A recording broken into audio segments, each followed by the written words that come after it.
हमारी लिस्ट में 10वें नंबर पर है वो शख्सियत जिसने हमारे बारे में और जिस पृथ्वी पर हम रहते हैं उसके बारे में हमारी सोच को बदल दिया। ये थे इटली के खगोलविद और भौतिक शास्त्री गैलीलियो गैलीली।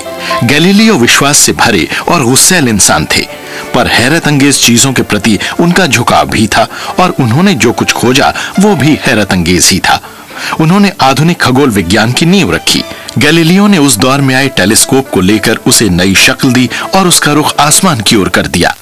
उन्होंने जो देखा वो उनसे पहले किसी ने नहीं देखा था। तब चांद को आसमान में टंगी एक गोल चीज समझा जाता था। ये एक दैवीय चीज थी, लेकिन उन्हें इस पर धब्बे नजर आए।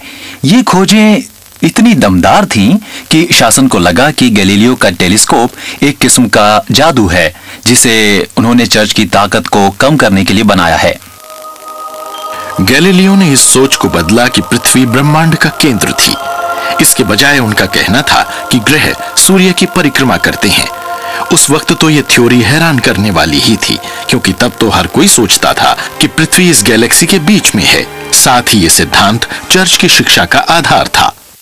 अगर ईश्वर ने हमें इतना खास बनाया है तो वो हमें ब्रह्मांड के केंद्र के बजाय कहीं और क्यों बसाएगा?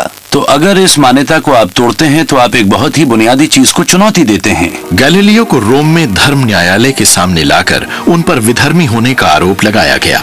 वे बूढ़े और बीमार थे, मगर उन्होंने अपनी बात के पक्ष में दमदार बचाव पेश किया।